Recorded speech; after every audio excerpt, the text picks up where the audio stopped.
பாண்டவர்களின் மனைவி திரௌபதிக்கு பகவான் கண்ணனின் மீது கொண்ட பக்தியில் தன்னை மிஞ்ச உலகில் வேறு ஆளில்லை என்ற கர்வம் இருந்தது. இதனை உணர்ந்த கண்ணன் பாஞ்சாலியின் இந்த கர்வத்தை அகற்ற வேண்டும் என எண்ணினார். ஒரு நாள் காட்டில் இருந்த திரௌபதியை பார்க்க கிருஷ்ணர் வருகிறார். கண்ணனை பார்த்த திரௌபதிக்கு மிக்க மகிழ்ச்சி. அவள் கண்ணனிடம், அண்ணா, நீங்கள் துவாரகையில் இருந்து எப்படி வந்தீர்கள்?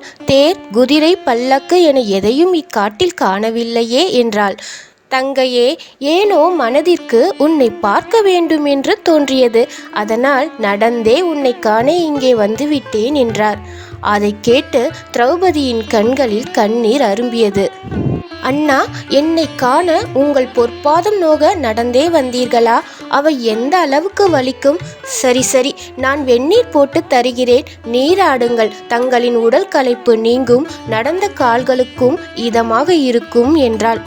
கண்ணனும் சிரித்து கொண்டே தலையாட்டினார். திரௌபதியின் வேண்டுதலை ஏற்று பீமன் தன் பலத்தையெல்லாம் காட்டி ஒரு பெரிய கொப்பரையை வெந்நீர் போட தூக்கி வந்தான்.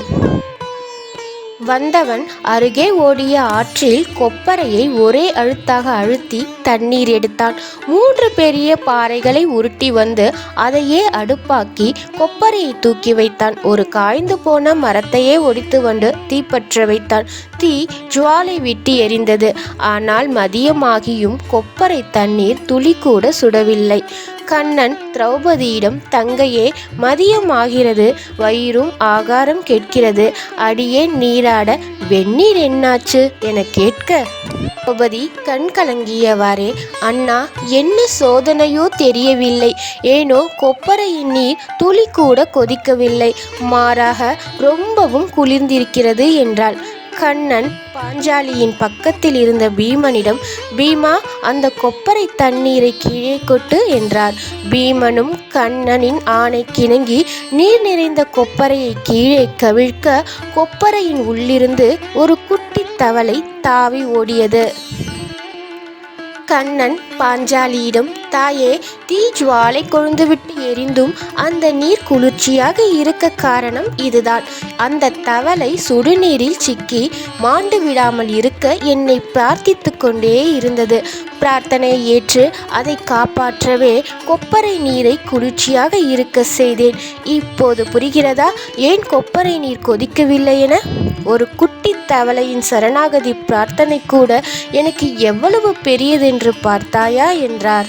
திரௌபதிக்கு நெஞ்சில் சுரீர் என உரைத்தது. ஆஹா, பகவான் கண்ணனிடம் நான் கொண்ட என் பக்தியே உயர்ந்ததென நினைத்தேனே, இப்போது இந்த தவளையின் பக்தி அல்லவா உயர்ந்ததாக காண்பித்து விட்டான். ஒரு தவளை கண்ணன் மீது கொண்ட பக்தியின் காரணமாக கொழுந்துவிட்டு எரிந்து தீயில் இருந்து உயிர் பிழைத்து ஓடுகிறது. அதன் பக்தியை மிஞ்சி என் பக்தி எப்படி உயர்ந்ததாக முடியும் என்று எண்ணி கண்ணீர் வடித்தாள்.